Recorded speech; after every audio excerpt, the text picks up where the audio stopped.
بسم اللہ الرحمن الرحیم۔ اس بیان میں کہ رات کو تعلیم دینا اور واعظ کرنا جائز ہے۔ صحیح بخاری حدیث نمبر 115 فصل علم کا بیان۔ صدقہ نے ہم سے بیان کیا، انہیں ابن عیینہ نے معمر کے واسطے سے خبر دی۔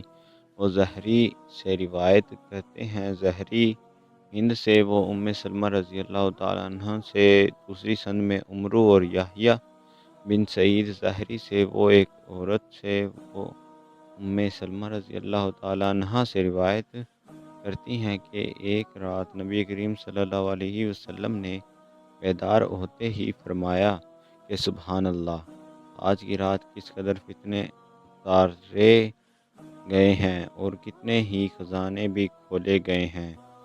ان حجرہ والیوں کو جگاؤ، کیونکہ بہت سی عورتیں جو دنیا میں باریک کپڑے پہننے والی ہیں وہ آخرت میں ننگی ہوں گی۔ صدق اللہ العظیم۔ بسم اللہ الرحمن الرحیم۔ اس بارے میں کہ سونے سے پہلے رات کے وقت علمی باتیں کرنا جائز ہے۔ صحیح بخاری حدیث نمبر 116 فصل علم کا بیان۔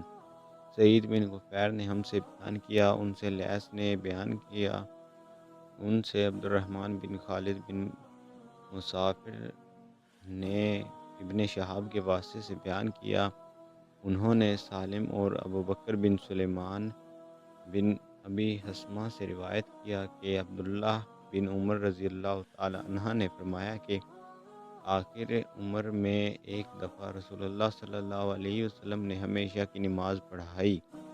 جب آپ صلی اللہ علیہ وسلم نے سلام پھیرا تو کھڑے ہو گئے اور فرمایا کہ تمہاری آج کی رات وہ ہے کہ اس رات سے 100 برس کے آخر تک کوئی شخص جو زمین پر ہے وہ باقی نہیں رہے گا۔ صدق اللہ العظیم۔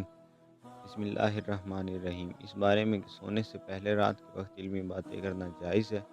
صحیح بخاری حدیث نمبر 117 فصل علم کے بیان۔ ہم سے آدم نے بیان کیا، انہوں نے کہا کہ ہم کو شیبہ نے خبر دی، ان کو حکم نے کہا کہ میں نے سعید بن جبیر سے سنا، وہ عبداللہ بن عباس رضی اللہ تعالی عنہ سے نقل کرتے ہیں کہ ایک رات میں نے اپنی خالہ محمونہ بنت الحارث رضی اللہ تعالی عنہ زوجہ نبی کریم صلی اللہ علیہ وسلم کے پاس گزاری، اور نبی کریم صلی اللہ علیہ وسلم اس دن ان کی رات میں ان ہی کے گھر تھے۔ آپ صلی اللہ علیہ وسلم نے عشاء کی نماز مسجد میں پڑھی، پھر گھر تشریف لائے اور 4 رکعت نماز نفل پڑھ کر آپ صلی اللہ علیہ وسلم سو گئے۔ پھر اٹھے اور فرمایا کہ ابھی تک یہ لڑکا سو رہا ہے، یا اس جیسا لفظ فرمایا۔ پھر آپ صلی اللہ علیہ وسلم نماز پڑھنے کھڑے ہو گئے اور میں بھی وضو کر کے آپ کی بائیں جانب کھڑا ہو گیا، تو آپ صلی اللہ علیہ وسلم نے مجھے دائیں جانب کھڑا کر لیا۔ تب آپ صلی اللہ علیہ وسلم نے 5 رکعت پڑھی، پھر 2 پڑھیں، پھر آپ صلی اللہ علیہ وسلم سو گئے، یہاں تک کہ میں نے آپ صلی اللہ علیہ وسلم کے خراٹے کی آواز سنی۔ پھر آپ کھڑے ہو کر نماز کے لیے باہر تشریف لے آئے۔ صدق اللہ العظیم۔